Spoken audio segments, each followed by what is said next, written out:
विद्या भारती के इस online group में आपका एक बार फिर से स्वागत है।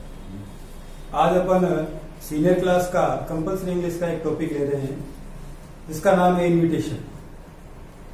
ये 4 अंक का अपने बोर्ड एग्जाम में आता है और जैसा कि इस टॉपिक का नाम है इनविटेशन, इसमें इनविटेशन यानी आमंत्रण या निमंत्रण अपने को देना नहीं पड़ता है।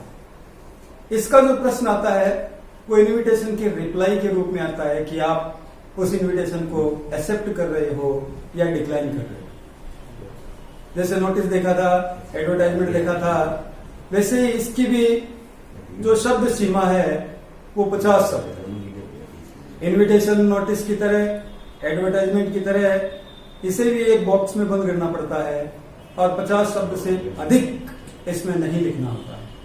तो इसके बारे में अपन देखते हैं कि इनविटेशन में अपने को रिप्लाई करना होता है, यानी कि जवाब देना। आप उस निमंत्रण का जवाब देने वाले हो, आप उसे स्वीकार करते हो या अस्वीकार करते हो। अब जब इनविटेशन का रिप्लाई अपने को देना है तो ये रिप्लाई भी 2 प्रकार का है, एक फॉर्मल, एक इनफॉर्मल। फॉर्मल रिप्लाई परिवार के सदस्य जिन्हें अपन अच्छी तरह से जानते हैं तो उनके लिए किसी प्रकार की कोई फॉर्मेलिटी नहीं करनी पड़ती, सीधा कम शब्दों में उनको जवाब देना पड़ता है कि आप इसे स्वीकार कर रहे हैं, एक्सेप्ट कर रहे हैं या अस्वीकार डिक्लाइन कर रहे हैं। तो अपन देखते हैं कि फॉर्मल और इनफॉर्मल 2 प्रकार के इसके रिप्लाई हैं। इन रिप्लाई में भी आपको एक्सेप्ट या डिक्लाइन करना पड़ता है। मैक्सिमम 50 वर्ड, इसे भी एक बॉक्स में बंद करना पड़ता है और जो वाक्य हैं वह छोटे छोटे वाक्य बनाने पड़ते हैं। जो सबसे महत्वपूर्ण बात है, जब आप इस रिप्लाई को स्वीकार करते हैं या अस्वीकार करते हैं तो इनमें जो सब्जेक्ट अपन काम में लेते हैं वो 3rd पर्सन सब्जेक्ट काम में लेते हैं। ही, सी, इट, दे, नेम या नेम्स। इसमें अपन आई या वी का उपयोग नहीं करते हैं। तो इसको लिखने के लिए अपने को पुनः एक बार फिर से एक बॉक्स बनाना पड़ता है। जैसे कि मैंने आपको पहले बताया था 2 टॉपिक में, जब भी अपन बॉक्स बनाए उसको एक बार नीचे से खुला छोड़ दें। यदि मान लो कोई एक आधी लाइन आपकी और बच रही है तो आपको लाइन खींचने में दोबारा दिक्कत होगी, इसलिए इसका नीचे वाला हिस्सा अपन खाली रखते हैं। अब इस रिप्लाई को एक्सेप्ट करते हुए अपन किस प्रकार से लिखेंगे, इसका एक फॉर्मेट, एक तरीका है जो अपने को याद रखना होता है। जैसे अपन टेंस में स्ट्रक्चर याद रख रहे थे, वैसे यहां पर एक स्ट्रक्चर है इसका, इस सेंडर्स नेम, यानी रिप्लाई जो देने वाला व्यक्ति है उसका नाम, अपन जिसे भेज रहे हैं उसका नाम नहीं, जो रिप्लाई दे रहा है कि मैं आऊंगा या नहीं आऊंगा, एक्सेप्ट कर रहा है या डिक्लाइन कर रहा है, उस व्यक्ति का नाम सबसे पहले। उसके बाद जब आप एक्सेप्ट कर रहे हो या डिक्लाइन कर रहे हो, लेकिन आपको इनविटेशन तो मिला है इसलिए आपको उसे धन्यवाद देना पड़ेगा। तो सेंडर्स नेम के बाद थैंकफुल।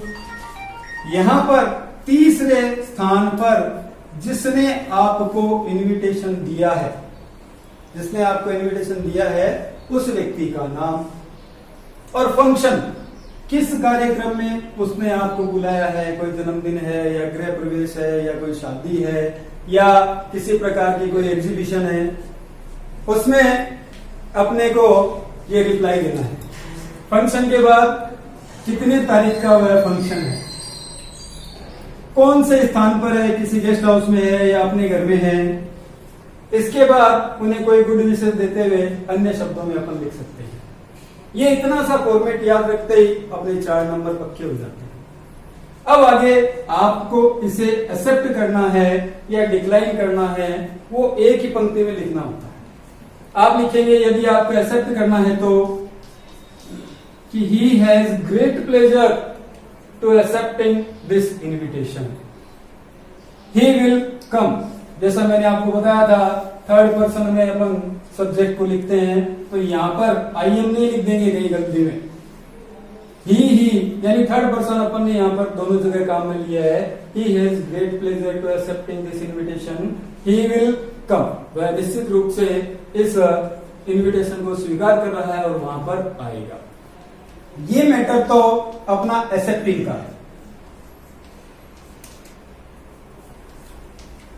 अब यदि इसी को डिक्लाइन करना हो, यानी प्रश्न में अपने को इनविटेशन तो मिल गया है, स्थान भी पता है, फंक्शन भी पता है, डेट भी पता है, अपने को गुड विशेष भी देनी है, लेकिन अपने को जाना ही नहीं। अब नहीं जाने के लिए आपको प्रश्न में कारण दिया भी मिल सकता है। अभी पीछे के जो पेपर देखे थे उनमें दिया गया था 3 कारण लिखो, यानी 3 रीजन कि आप उसको कैसे डिक्लाइन कर रहे हो। और जब वहां पे कोई कारण नहीं पूछा जाता है तो आप सीधा एक कारण लिख सकते हैं कि he has a urgent work at the same time, यानी उसके इसी दिन कोई न कोई एक महत्वपूर्ण कार्य है, इसलिए वह इस फंक्शन में उपस्थित नहीं हो सकता। तो यहां पर अपन लिख देंगे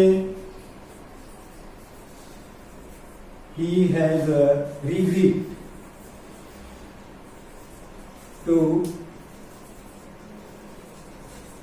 अटेंड दिस फंक्शन। यानी ये तो हो गया अस्वीकार करने का, यानी डिक्लाइन करने का, ये एक्सेप्ट करने का। ये सारा का सारा जो मैटर अभी आपको बताया है ये फॉर्मल रिप्लाई का है। टॉपिक का नाम इनविटेशन है, लेकिन इनविटेशन देना नहीं होता है, इनविटेशन मिलता है और अपने को इसमें रिप्लाई ही देना है, चाहे फॉर्मल हो या इनफॉर्मल हो। फॉर्मल है यानी अपने परिवार का सदस्य है, अपना जाना पहचाना है। इनफॉर्मल जैसे पत्र में फॉर्मल इनफॉर्मल होते हैं, वैसे यहाँ पर रिप्लाई में फॉर्मल और इनफॉर्मल है। अगले टॉपिक पर मैं आपको इस इनफॉर्मल के बारे में बताऊंगा। जब तक के लिए आप इसको अच्छी तरह से देखेंगे, याद करेंगे। धन्यवाद।